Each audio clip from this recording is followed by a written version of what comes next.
To another live edition of Comic Games. And if you're new to the show, I'm Adam. I'm Zach, and this is Princess Royal Highness, looking very lovely today, just like usual, doing that princess way. You do too. Bow down, respect, and of course, there's a Cocoa dog. Hey, we look a little shorter. Yeah, we look a little short. Or shorter. You're going to see the tops of our maybe head. Like, make a slight. Oh, there we go. There we go. We gotta cut off the top row. I tried to include the top row. We don't need the top row. We only got the bottom cut. We only need the bottom. For you want this the day. top shelf? No. You get the bottom. Yeah. And you go to this. Yeah, you go to the bar and order top shelf liquor. Oh no. You get the bottom shelf. It's the bottom shelf, the cheaper stuff, right? Yeah. Top shelf is the expensive. All right, guys. Whew, we have an exciting show for you. Sorry for the little bit later start for you guys that watch us live.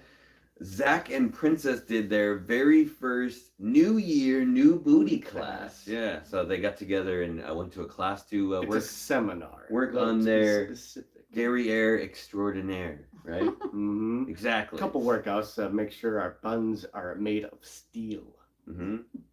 All right, guys. But today's show is extra special. We've got new comic book day, which is very, very light. We're kind of coming off that. This is right around the time you ordered books 4 weeks ago at the end of last year, and there was not much to order. And also with the snow, they didn't get our DC or our Image books. So strictly Marvel this week, which is kind of what we usually do anyways. But anyway, we didn't even showcase this. We have the very last J. Scott Campbell mystery box, maybe even ever. I'm not sure, right? Doesn't he say it's the last one?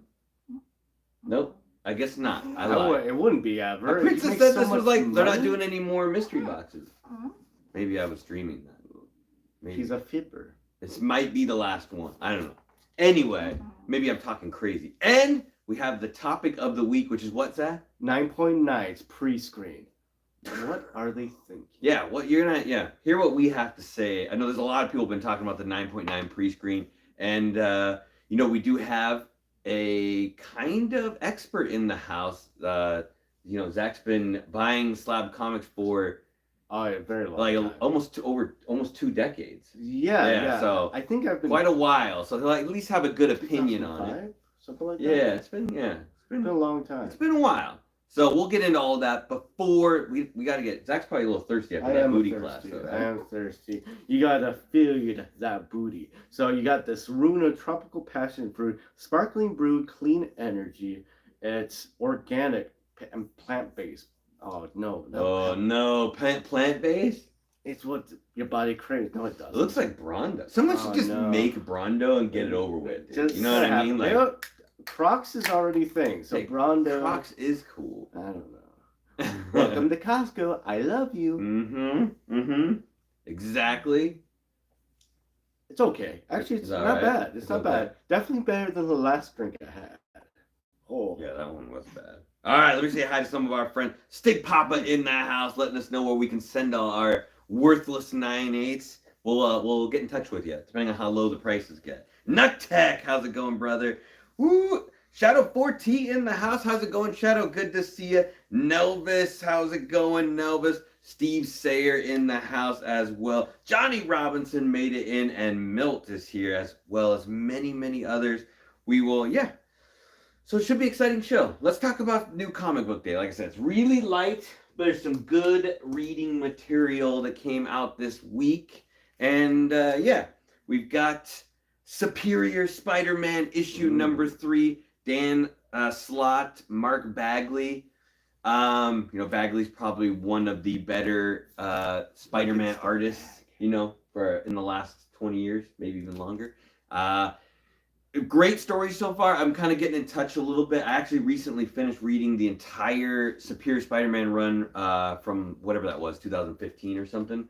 And so I wanted to see where this one kind of landed in that. So in the last issue, they basically found out that Superior Spider-Man in the past, who had Doc Ock's brain inside his body, or like they transferred the consciousness between the body, he kidnapped this girl named Supernova, did a bunch of experiments on her. I don't actually remember that happening in the regular comic. It might have been like a tie-in, but he did do that to Electro too, and they kind of touch on that a bit. Anyway, she gets really pissed because it makes her all like crazy, and she finds regular Spider-Man now, who doesn't have Doc Ock in him, and Spider-Boy, because you got to have Spider-Boy in everything, you know, the new Spider-Boy. Yeah. Dan Slott created him, so this is a Dan Slott book, so he's added him into this Okay. book as well, which is cool. I really like Bailey Spider-Boy. I know a lot of people are like hating on him, but I think he's really interesting. I love like the kid aspect, and you know, seeing everything for the first time is really cool. Anyway, they get into this big fight. They end up kind of like letting Supernova know, like, hey, look, this isn't the same Spider-Man you remember. This had a different Doc Ock's brain was inside this, so chill out a little bit. Well, she ends up stealing Anna Marie Marconi, the old girlfriend of Doc Ock, who was when he was in. This is all getting confusing, but when he was inside Spider-Man's body, he created a relationship with a like little person, Anna Marie, and they like dated and hooked up a bunch. And she kidnapped her and took her away at the end of the book. And at the very end, the real Doc Ock shows up with the extra arms and everything, and he tells Spider-Man, suit up. To save her, you're going to have to put on the old superior costume. And he literally says, suit up. It's pretty cool. Suit up. Suit up. It's good. I'll tell you. Got into a rant on that one. Zach, you're in charge of saying hi. You're the hi guy. Hi. Hi. And I'll try not to get too crazy on all that. Punisher issue number 3. The man is different. The mission is still the damn same. No, just the same. Brand new Punisher, you guys. Joe Garrison. I'm not sure how they like come up with these names. Like they decided to make like the new alter ego for Punisher is Joe Garrison. If you guys haven't read any of them so far, it's decent. Similar story. Family, kids get killed. Their house gets blown up. He's basically like an ex-SHIELD agent, so that's what's different. He used to work for SHIELD, and now he's trying to figure out who killed his family. So, yeah, he's basically taken on a bunch of B-list villains and kicked the crap out. He killed Mr. Hyde already, who was like a C-list villain, and then in this book he fights a group of four new villains. I think there's like Finesse, who's like the daughter of Taskmaster. Oh, cool. And a couple other people. I'm trying to remember. Just a bunch of like C villains. It's decent. It's a decent book. The art's like okay. All right. Okay. Hello, Shadow 4T. Hello, Neville's Eats. Oh man, my brain just went off. Nelvis Collects. My bad. Steve Sayer. Hi. Johnny Robinson. I'm not gonna. Those are all people I said hi to. Milnar. Hi. I didn't say hi. Matono. Hello. Lana Espinoza, what's up? Michael Benj, what's up? Hey. Paul Sager, our neighbor. How's it going? Same thing with Lana. Hello, neighbor. Nice. Thank you. All right. Neighbor. Gods issue number 4 came out this week, guys. Jonathan Hickman, Valero. God, this is a really hard name. I want to say like it sounds like it's shitty, but I'm not really sure how to pronounce that. Shitey? Probably shitey. This book so far, issue number 1 was my favorite, and it slowly has gotten more confusing. Issue number 1 like had a really complete story, and then 2 and 3 has gotten really, really confusing. Obviously, Hickman's writing it. He's trying to add like this whole new magic aspect, like the power or the natural order and the powers that be, like these 2 new groups that are basically have these people that run these like gods or whatever, and like Doctor Strange is kind of in the middle, like mediating between the 2 groups. And it's like I said, there's a lot of like magic things that have gotten really confusing. I'm hoping that it gets a little better because, like I said, the first issue like blew me away how good it was, but the second and third issue were a little, little confusing. I will say this though, no one's really talked about this. Wynn's first appearance, who's the new main character, the new protagonist in the series, who's really, really cool, is in a free comic book day from last year. Oh, really? Yeah, and no one's really been like rushing out to pick that up. So it might be something to look at if he becomes a really big character. Right. Yeah, I think that free comic book day is still out there for nothing, pretty cheap. For free? It may even show up on the next free comic book day. Someone may put it out for free. And you just take the entire stack. They're like, why are you doing that? It's like, don't worry about it. Exactly. All right, next up, we've got the Resurrection of Magneto, number 1. This is the John Tyler Christopher negative space variant. I don't think I'm not going to go down this road and read this one. I'm reading some of X-Men, like the main storyline for like the Fall of X, but this is just like a tie-in. I just thought this was a cool cover. Nice. Yeah. Nice negative space. I like negative. Zach just like zoned out. Well, when he said X-Men, I was like, looked over there. Okay. Inside joke. Alright. Dude, Zach worked out a little too hard. Mm-hmm. He lost it. Fat. He's losing it, guys. Brain. Star Wars Thrawn Alliance came out this week. I went with the variant cover. Issue number 1 looked cool too. This one has my boy Hayden Christensen in the background, so I went with that one. No. I'm trying to remember where this lands in the storyline, but I have a feeling this is going to be a big deal. So, might want to pick some of these up.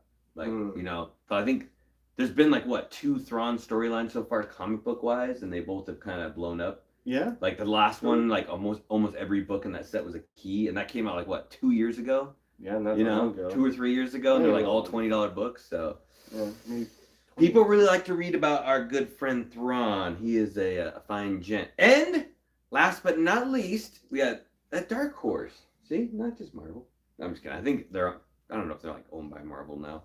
Probably not really. But Star Wars High Republic Adventures, issue number 2. I was really worried I wasn't going to get this one if I forgot to order or not.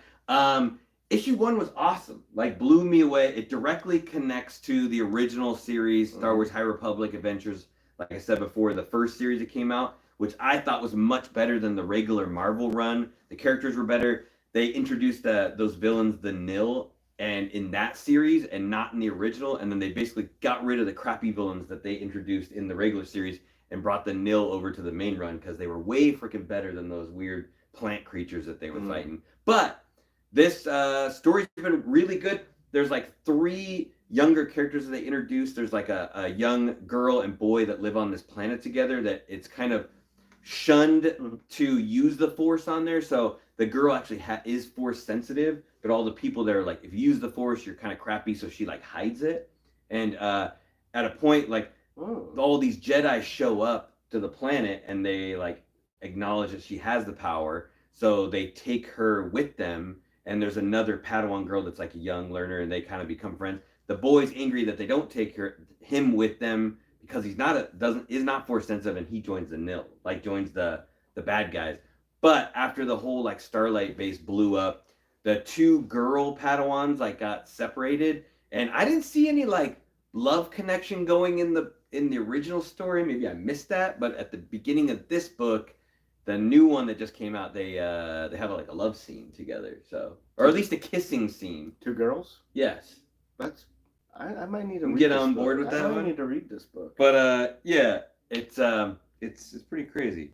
Ooh, oh, it's I'll let Zach. We got. Cantonese Kid, welcome in. Thank you for joining us. Pow.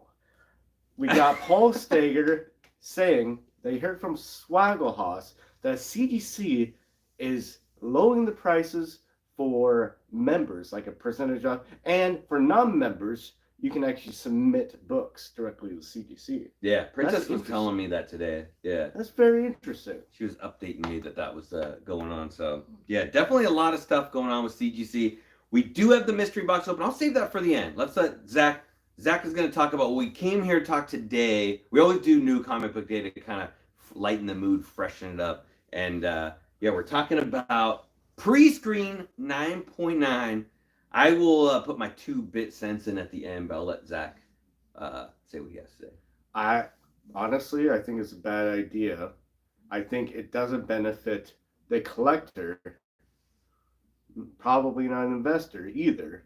It's only going to benefit, in my opinion, companies, comic book companies like Carnivore Comics, Comic Man, someone that makes a lot of these issues and then pre-sells 9.9s, and some people are just gonna snatch them all up, and they're gonna have like almost guaranteed amounts of 9.9s and possibly 10s, and it's already a little bit like that in some cases. Usually they have to wait for it to come back, but now that they're gonna be able to just submit so many and then just destroy all the ones that don't come back 9.9s, or a lot of them, it doesn't benefit the collector. It's like, I'm never gonna pre-screen a 9.9. It's never gonna happen. So I'm not gonna get it unless it's like a square bound brand new book and I got like 20 of them, or in one case example, 5 of them. You know, the last Ronin. It's a dumb thing. It's a money grab for CGC, and they're gonna grab the money. Literally what Stig Papa just said. Yeah, it's a money grab for CGC, and the only person who's gonna benefit really Marky. is the companies able to submit so many books to CGC to make a good return on investment. It's going to drive up prices for things, and for newer books, if it might just be, if it's not a 9.9, what's the point? Yeah, let me give you guys a little bit of context before Zach gets too deep into there. So like the main thing, in case you're not sure what pre-screening is or how they do that, CGC offers a way to give them a minimum grade that you want in order for them to encapsulate the book. So you could send them in like 20 books, and you're like, hey, make sure all these are 9.8s. If they're not, give me the smaller amount and send the book back to me raw, and tell me it didn't meet the cut for the 9.8. That's what pre-screening is. They've been doing that for a long time. It used to be that you had to send in like 25 books or 20 books to even do a pre-screen for a 9.8. They've recently changed it to where you can do one book at a time, and I believe you can even choose like the minimum grade. If you want to go down as low as like an 8.0 or whatever you want to pre-screen the level to, if it's like a silver bronze age, you can do that. It's kind of nice. That's a cool idea, but the issue everyone's having now is they have said they're going to do a pre-screen for a 9.9. So that's what pre-screen is, and Zach can give that a little bit more, not to cut you off. But. And it's only going to be making sense for you to do brand new books or square bound books that are in pristine condition, because most likely than not, it's not going to come back in 9.9 unless their standards go way lower than they are. It's not going to happen. There's only one reason. That's the only reason I can see them doing it, and I think it's kind of ridiculous. It's somebody got a great idea how we can make a crap ton more money by going after these companies that want to have higher grades than a 9.8 for their pre-submitted books. When they do like, oh, limited 2,500, 300 guaranteed to 9.9s, and they sell the 9.9s, maybe even sign for $500-$600 because of the prestige of having a 9.9. Yeah, it's dumb. I don't like this model that they're pushing. Yeah. I mean, next thing you know, they're gonna be like, well, why don't you encapsulate the encapsulated book? And that was just I know it was a joke. I know it was a joke. But you gotta protect your case. Get a case for your case. Mm-hmm. Exactly. Sounds like a great idea. But it's what they want to do. I mean, it's kind of cool to have the option. I like more options, but it's not for our benefit. It's going to cost people more money, honestly. And the companies are going to make more money. Carnivore, Comic. I can't think of any. Just specifically pointing out one company. ComicGains 789. I'm trying to think of other companies or people that have their own exclusives. It's just going to benefit you, and more power to you. If you can make the extra money, cool. But it's not for us. It's not for us right here. We're not going to get any gains from it. Don't give them any ideas in the chat. Yeah. I'm right thinking about it, I'm sure. Yeah. I mean, yeah, definitely like everything Zach's saying with the 9.9. My biggest thing is like 9.9s and 10s, as long as I've been collecting, are basically like unicorn books, where you're like, they're out there, they're super rare. I mean, to the average person, a 9.8 is whatever, a perfect book. There's still 9.9s and 10s are better than 9.8s, but if you want like a 9.8, you're like, hey, this is the good grade. This is like, it doesn't really get any better than this. It does, but you're not going to find it. And if you do, it's so super, super rare that it's worth like double or triple the amount of like a 9.8, because there's only like one or two of them out there. It's like the equivalent of getting like a double cover. Right. Like, obviously like a double cover is going to be better than not having a double cover, but the chances of getting one is so crazy that like, you're not going to guarantee it. I always had a joke about the 9.8 versus the 9.9. 9.8, same book, is before lunch. After lunch is a 9.9. Yeah. So if you get a book after you eat lunch, if the graders eat lunches, and then a couple lunches maybe, and then they're like 9.9 because they're feeling good, they're feeling happy. They don't got that sluggishness. Hey, Kenneth.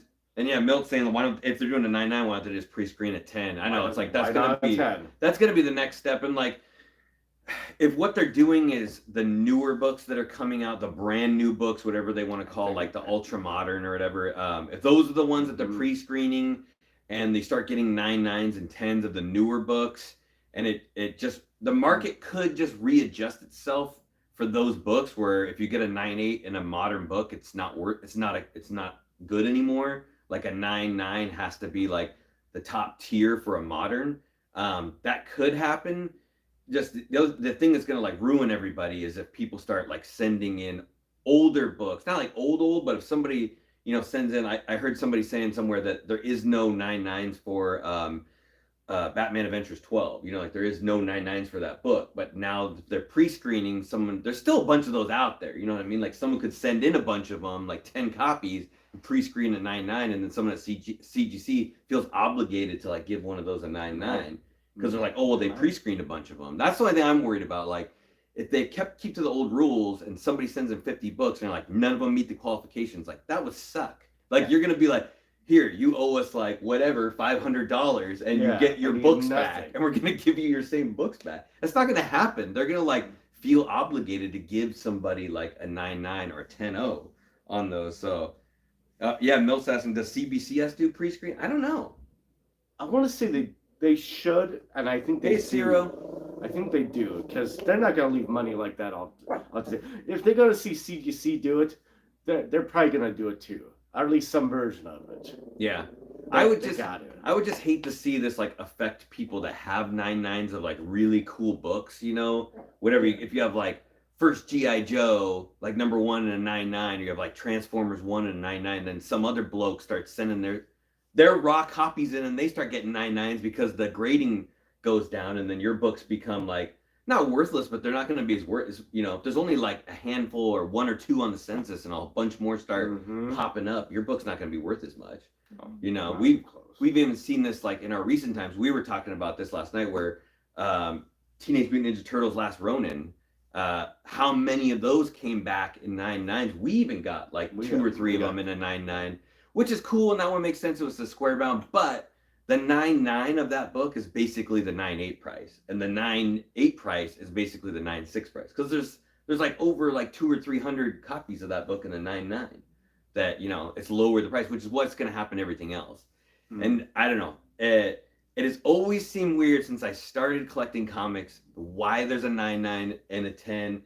I know there's a breakdown. I know people will be like, this is these are the amount of defects you can have between a 9.9 and a 10, and between a 9.8. It's to me, it's not very as clear as people would say it is. Right. So it's like like sometimes 9.8s look pretty damn perfect to me, and I get it. Like a book, can have like printer grab, or the paper can be whatever, a little bit more wavy, and that's what doesn't get you the 9. I don't know. I just feel like they purposely weren't giving anybody 9.9s or 10s for the last 20 years, and now they're gonna like open the floodgate. Right. Which is like, why didn't you just give everybody like 10s before? Like if you're like, hey, this book's perfect, give them a 10. Don't give them a 9.8.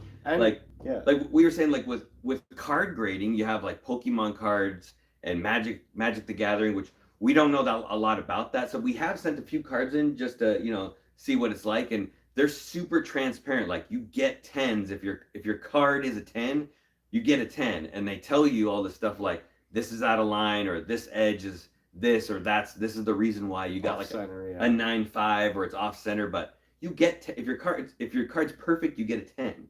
It's like in comics, it's like, if your book is perfect, you get a 9.8. Yeah. It's like, that's what never made any sense to me. And if somebody's drunk and they give you a 10, then you get a 10. Yeah. I think. Hey, Jimmy G. Because they providing this extra service, they should have an obligation of explaining why it didn't get a 9.9. Yeah. And that's going to take them a long time to input all of the information, inspect it. Okay, this and this and this is the reason why I didn't get a 9.9. Whereas, as you well know, if you submit books, over half the books usually doesn't have graders notes. At least that's more what than happened. half. We don't get like More- any graders. Yeah, we get like one, and it's like obvious. Like, There's a big crease in the book. You're like, yeah, we see that crease. What else are you talking about? Someone took a crap on this book. It stinks. Yeah, I mean, the only thing I could see this doing, well, I mean, not the only thing. There's a bunch of things this could do that could hurt things, but they could also hurt themselves. I mean, it's going to flood the market with they're grading way more books than they ever graded before. It used to be special to have like a graded copy of a 9.8. I don't really care anymore. If it's like, if it's an older Silver Age book, yeah, I would prefer to have it graded so I know what the grade is, you know what's worth. But if it's a modern book, I'd rather have my modern book raw than have it graded. At this point, it doesn't even matter. Like, they're basically the same price. You know, the price difference between like a super high grade, if you're gonna tell someone this is like a near mint plus raw copy, the price is really close to like a 9.8 graded. Like, nobody cares anymore because everything's freaking graded now. That's ridiculous. Ridiculous. There is a price difference. Obviously, they work in the difference between the grading price and whatever, you know, pressing and cleaning. But other than that, they're kind of close to the same price. Sometimes if you get we were talking about this, if you get like a 9.6 or a 9.4, then it becomes cheaper than the raw book. I'm like, what the heck? Like, might as well pop it open. Yeah, you're like, what's the point of that? They're like, you better pre-screen. Better as well just pre-screen everything. Yeah. Ooh, yeah. Ridiculous. Went on a rant on that one. We'll see. Like, to be honest with you guys, we've never even done a 9.8 pre-screen. I know we should, and I'm not saying that's definitely a good idea. Anything modern, you probably should. Like I just said, anything modern, you probably should do a 9.8 pre-screen. Maybe we will do a 9.9 just to mess with it and see what happens. But I mean, it seems like it's either going to be a huge waste of money or you're going to get a 9.9 and you're going to feel dirty about it. I don't know. It's like, right? Is that like the only thing that's going to happen? You're going to be like, this doesn't feel right. Like, I expected a 9.9 and I got one. Or I just spent a whole bunch of money and got my raw books back. Hopefully, it'll at least look like a 9.8. And not like don't waste your money, 4.5. Yeah. I don't know. Yeah, there's a lot of people that think just, you know, over the years, they just purposely weren't giving out 9.9s or 10s. They just decided not to, you know. There doesn't seem like there's a clear reason. Right. Because I've almost never seen a 9.8 have grader's notes. Yeah. Almost not even once. Why would they? It's perfect. Supposedly. Right? Yep, exactly. Yeah. So we'll see it. Like Zach said, I think Zach made a really good point. It's gonna be dealers. It's gonna be people that have their variants and stuff. And you know, it's probably a smart thing to do. I mean, if you can send in like a hot book and you're able to buy like 20 or 100 copies of this, like, you know, maybe Ultimate Spider-Man #1 that just came out. Like, you're a dealer and you bought like 100 copies. Send them all in. That book's already selling way over $100 in a 9.8. So, you know, you're making your money right there. They're buying them less than $5 a pop. Then they pre-screen them for a 9.9. Can you like double pre-screen? Can you pre-screen for a 9.8 and a 9.9? I guess it would automatically, right? I wouldn't. You pre-screen for a 9.9 because you don't want anything other than a 9.9. I guess you would automatically get it then, right? Yeah, if you did pre-screen, that was stupid to say that. Because if you pre-screen for a 9.8, it would do both automatically, but like separate them. Exactly. If you don't pre-screen for the 9.9, then you won't get it. Yep. Is that what they're saying? Like, if you pre-screen for a 9.8, you'll get all 9.8s, but if you do the 9.9... Like, we got 3 9.9s over the entire time we sent in comics. We got 3. It's the Last Remnants, which is, they're a little bit stockier. There's a lot of square. That one makes sense. And then randomly an Ashcan. There was a square-bound Ashcan, right? I don't think it was square-bound. No, it wasn't square-bound. It was just, and it wasn't even bagged and boarded when I found it. So it was like, I don't think this is a 9.9. So I'm like, okay, I'll take it. It's like me grading when I'm drunk. Jeez. It's perfect. All right, guys. Do you want to see the not last J. Scott Campbell book ever? I don't know why. I didn't get any email that they were doing anymore. And I swear we were like talking like, this is the last one. Maybe they have not been that good lately, though. They have not been that good. I know a certain friend of the show whose main hit was a signed Mojo drawn by J. Scott Campbell. You know how sexy everybody looks that J. Scott Campbell draws, well, Mojo looked uber sexy. Make it comic If that's ready at that possible. point. That's the Mojo you want to run into. Oh, I got the mojo now, Sonny Jim. So I don't know. This is no battle this month, guys, which is weird too, because like I didn't get the email, and then like Princess bought this one, and then I was like, hey, how come Zach and I didn't buy it? Why are you looking? Buy this at all? Don't cheat. And she was like, yeah, it said there's one left when I bought it. I just didn't tell you guys. I'm like, how dare you? How dare you? Is this a good buy? Not all 9.8's are the same, so I assume 9.9's are the same. Oh, I'm got the 9.8. That's definitely doesn't look like a 9.8. Well, that's what he's saying. Not all 9.8's are the same, so maybe all 9.9's are that. Yeah, maybe. Yeah, you're helping him out there, Milt. You're helping him out. All right, guys, let's kick it off. J. Scott Campbell mystery box. $120 after shipping and tax, I believe, something like that, right? 119. About. Yeah, I think it claims to be somewhere at like 85 or 95 or something like that, and then they always charge like 2-day UPS priority. It's like shipping. I think this one took Princess about 9 days to get there. 2 weeks. 2 weeks. Wow. 2 whole weeks. Generally, you pretty much always get your money's worth. The sign books usually go for quite a pretty penny. They do a really good job of keeping the print counts low on all their exclusives. They're very transparent. If you go to the J. Scott Campbell website, you will ruin yourself, because if you ever buy a mystery box, you'll know what all the books look like, but you will also know the print count. And I think the highest I've ever seen is like 3,000, unless you're buying like a book that came out in regular circulation, which be careful, don't buy any of those on there, because like he charges like 40 or 50 bucks for like a regular book that came out in circulation. I don't know who buys that on there. Hopefully nobody does, but sorry, J. Scott Campbell, for calling you out on that, but you know how it goes. All right, let's kick it up. You like first book. Wait, did you actually meet J. Scott Campbell? I have not. Oh, he likes Spider-Woman #1, the Virgin copy. What do you think of that one, Zach? That's pretty nice. We've seen that one before. Though, if you're watching this, J. Scott Campbell, every time I ask for a sketch, you say no. Makes me very upset. It's too famous now. Come on. I'll do a sketch. I actually do have a sketch of this, but I didn't get it from him. I got it from Franchise Kicks. All right. You know that book? Storm? X-Men Black? Or no, something X-Men. I hope so. Something X-Men. Something Dark Side. Woo! Oh, Extraordinary? Pop said he got the Spider-Woman in his box. I feel like I've gotten in the last 2 boxes of mine too. Is it Extraordinary X-Men? No, it's got to be one of the newer Uncanny X-Men. Oh, okay. Nice Storm cover. I don't think, even though they do like this kind of play on the title in the background, that technically doesn't count as a Virgin, because it's like the title's kind of behind it. Gwen Stacy #1, and this is like a little bit of an older book, but I think each cover has like a different time period or something. Yeah. I think it's not like the 70s one. They got like the cool like apple bottom. I don't know what they're called. Is it apple bottom or no? Khakis? Must have been the bad weather. Yeah, Milt. The bad weather's been killing everything. Everything I've been buying or ordering is like taking way longer to get there. So yeah, even our DC books didn't come this week due to bad weather.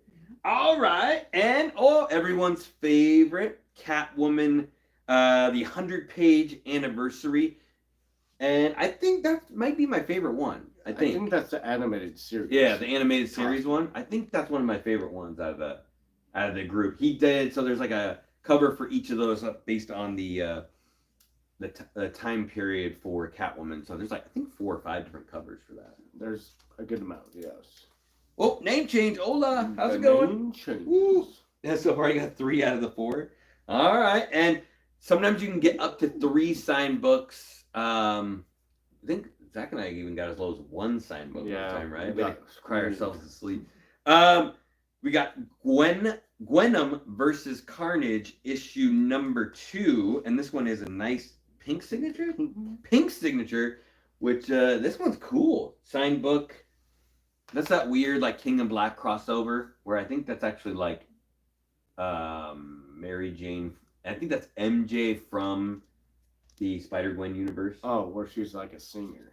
But I think that's who gets taken over by Kurt. I could be. I think that's who it was. That might, Cool book. I haven't really seen that one before, but I don't think it's a J. Scott. Oh, it is a J. Scott Campbell exclusive. That's good. Okay, that's a good one.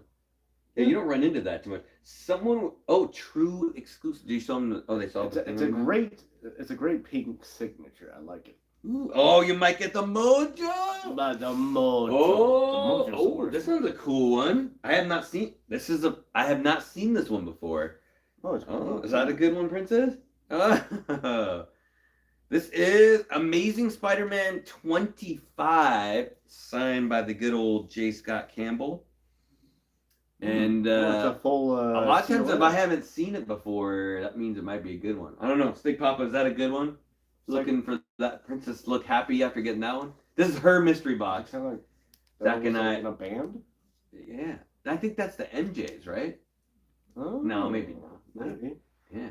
No, they're like flaunting it. Yeah. They're flaunting it. Yeah. That's a good one. And then the signature's what on that one? Bunch Pink as well. It's like a darker pink. Oh, you got a little cheapy stuff here too. Hmm.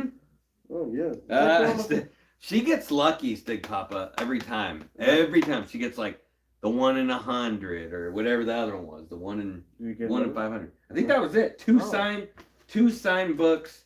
I guess not the last J. Scott Campbell box of the house. We lied. We were getting them like every month, but oh, Baki, what is that? Baki, how's it going? Yeah, we were. That's a San Diego Comic-Con exclusive. Oh, what? Nice. I did not know that. Oh, that's nice. But we'll definitely get another one. So one of these times, give him a shot. Someday. Yeah.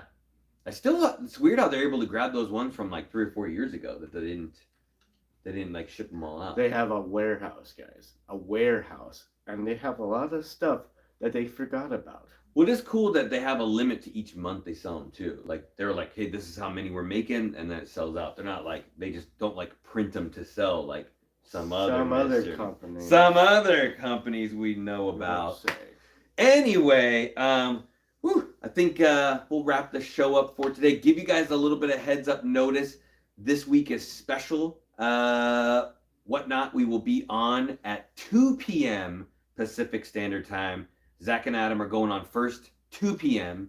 And Princess will be on at 4. We have family stuff to attend to, so a little bit early. So we'll have to finish by 6. So everybody come hang out. There'll be some crazy deals, as always.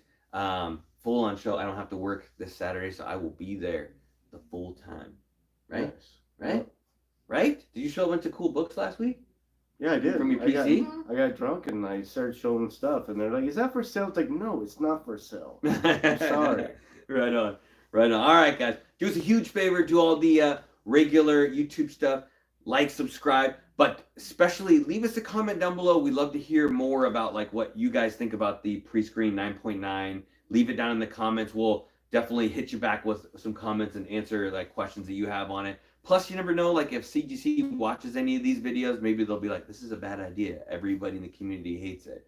But I doubt it. I doubt that they're going to stop doing it because they're going to make so much bloody money. Yeah, they're going to make so much money.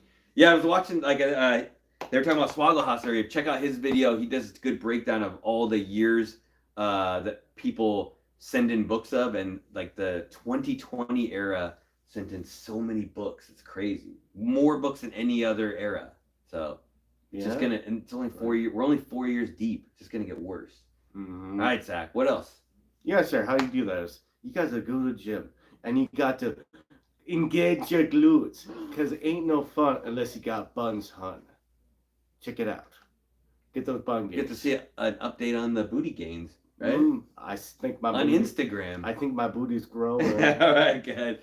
Until we see you next time, stay safe and get those buns of steel, and also get those gains. Make sure to pre-screen those buns. No pre-screen. No pre-screen. All right, guys. Laters. Yeah, you speak.